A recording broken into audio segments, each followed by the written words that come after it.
किसी ने राम जी से कहा कि क्यों नहीं जाते, आपके पिताजी बुला रहे हैं। राम जी ने कहा कि पिताजी बुलाते तो एक बार जाने की सोचता भी, पर ये तो राजा साहब बुला रहे हैं। भोजन करत बुलावत राजा। अच्छा राजा ही सही, पर आपके तो पिताजी हैं। राम जी ने कहा सो तो ठीक है, लेकिन मेरे पिताजी राजा हैं, पर राजा होने के बाद भी उन्हें केवल अपना बेटा ही बेटा लगता है, और राजा को तो पूरी प्रजा पुत्रवत होनी चाहिए। और पिताजी केवल मुझे बुला रहे हैं, मेरे मित्रों को नहीं बुला रहे हैं। हमारे मित्र भी क्या सोचेंगे कि वाह राम, खेलने में साथ साथ, खाने में अलग अलग।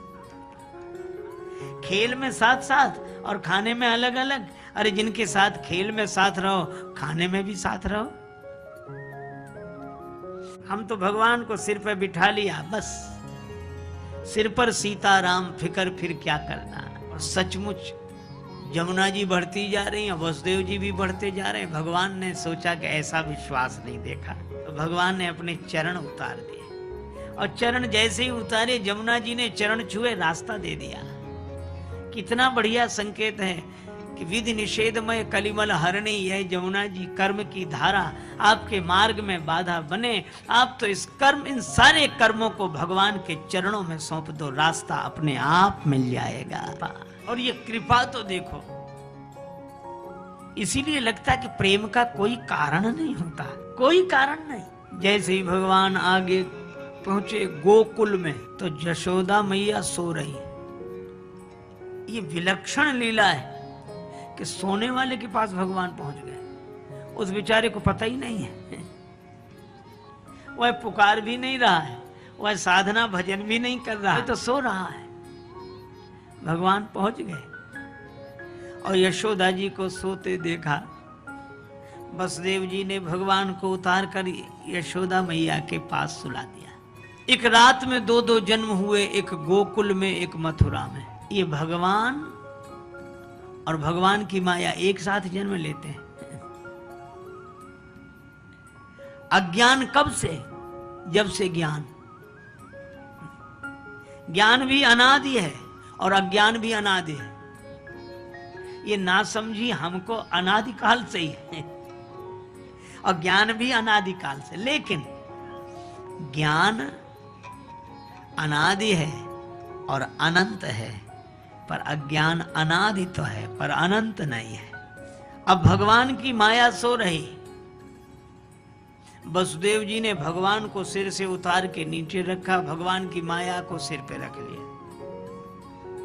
भगवान श्री कृष्ण रोने लगे। और भगवान को रोना तभी आ जाता है जब कोई भगवान को नीचे उतार कर भगवान की माया को सिरोधार्य कर ले, तो भगवान रोने लगते हैं। और जब भगवान को सिर पर रखा तो चमत्कार क्या हुआ? हथकड़ी, बेड़ी, जेल, पहरेदार, सब से मुक्ति मिल गई। और भगवान की माया को सिर पर रखा तो फिर उसी जेल में, फिर फाटक बंद, फिर पहरेदार जग गए, फिर बेड़ी, हथकड़ी, भगवान को सिर पर। अब यशोदा मैया सो रही है और भगवान रोने लगे। मैं क्या बताऊं, ऐसा प्रेम स्वरूप श्री कृष्ण का जो व्यवहारिक रूप है, बड़ा अद्भुत अनोखा। यशोदा मैया सो रही है और भगवान रोने लगे। किसी ने भगवान से कहा क्यों रो रहे हो? भगवान ने कहा कि हमें रोना तभी आ जाता है कि हम बगल में होते हैं और जीव सोता है तो हमें रोना आ जाता है, ये जाग जाए। तो यशोदा मैया नहीं जग रही हैं। भगवान कहते हैं अगर कोई न जगे तो हम तो रोने तक के लिए तैयार हैं, हमारा रोना सुनकर ही जाग जाए तो बड़ा अच्छा हो। और भगवान ने रो रो कर यशोदा मैया को जगाया, और बांसुरी बजाकर गोपियों को जगाया, और गीता ज्ञान सुनाकर अर्जुन को जगाया। भगवान तो जगाने का ही काम करते हैं। और ऐसे रोए कि यशोदा मैया जाग गई। तुलसीदास जी महाराज को इतना बढ़िया उदाहरण लगा इस कथा का कि वे राम कथा में भी कहते हैं कि हमारी जीव यशोदा हो जाए, और राम नाम के 2 अक्षर ये श्री कृष्ण और श्री बलराम हो जाएं। जी है जसोमति हारी हालधर से। अरे बाबा, तो आपने अपनी जेवा को यशोदा मैया क्यों बनाया, कौशल्या जी क्यों नहीं बनाया? तुलसीदास जी बोले इसलिए क्योंकि कौशल्या मैया को बहुत साधना करनी पड़ी है, बड़े नियमों का पालन करना पड़ा है, बड़ी मुश्किल से विधि पूर्वक भगवान मिले हैं उन्हें। लेकिन यशोदा मैया को तो सोने में ही मिल गए, सोते सोते मिल गए। तो मैं ये सोचता हूँ कि मेरी जीव न जाग सके, ये सोई भी रहे तो भी भगवान इसे मिल जाए। यशोदा मैया जी को जगा रहे, यशोदा मैया जागी, भगवान के रोने से जागी। और तब यह चर्चा हुई, प्रकट हुए यशोदा जी के यहाँ लाला प्रकट हुए, लाला प्रकट हुए। तो कहा कैसे प्रकट हुए? कहा कैसे को बताया ही नहीं जा सकता। क्यों नहीं बताया जा सकता? तो एक ने कहा कृपा कैसे हुई कुछ पता नहीं लगा। अंधेरे में होने का अर्थ जिसका रहस्य ही समझ में ना आए, बस भगवान प्रकट हो गए, प्रकट हो गए, प्रकट हो गए। भगवान राम भी प्रकट हुए, भगवान श्री कृष्ण भी प्रकट हुए। अब राम जी की मर्यादा देखो, दोनों के लिए एक सी उपमा। भगवान राम ठुमक चलत रामचंद्र बाजत पैजनिया, और भगवान श्री कृष्ण सूरदास जी महाराज लिखते हैं। अब देखो भगवान श्री राम आंगन में खेल रहे हैं, ठुमक चलत रामचंद्र बाजत पैजनिया। आहा, बालक साथ है, भाई साथ है, और इस मित्र मंडली के साथ श्री राम आंगन में क्रीड़ा कर रहे हैं। सब लोग इस छवि को देखते हैं। भगवान तोतली बोली में बोलते हैं।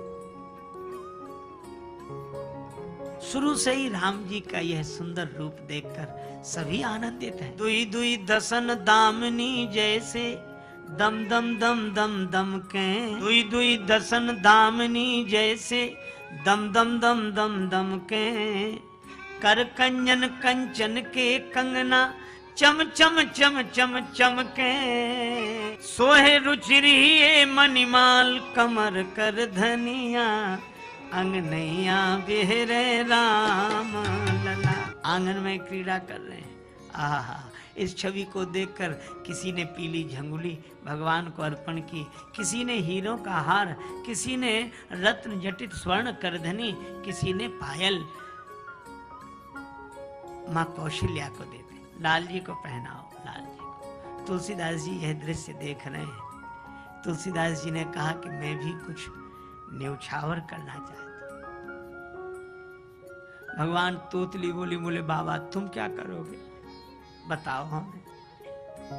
तुलसीदास जी ने यही कहा, बरदंत की पंगति कुंद कली, अधराधर पल्लव खोलन की, चपला चमके घन बीच जगह, छवि मोतिन माल अमोलन की, घुंघरारी लटे लटके मुख ऊपर, सुंदर लोल कपोलन की। तो न्यौछावरी क्या करोगे? तुलसीदास जी बोले, न्यौछावरी प्राण करें तुलसी, बलि जाऊं लला इन बोलन की। तो हमने ये कथाएं सुनी स्वामी राजेश्वरानंद जी महाराज द्वारा। बहुत ही सुंदर तरीके से इन कथाओं का वर्णन उन्होंने किया है। उम्मीद है आपको ये कथाएं बहुत पसंद आई होंगी।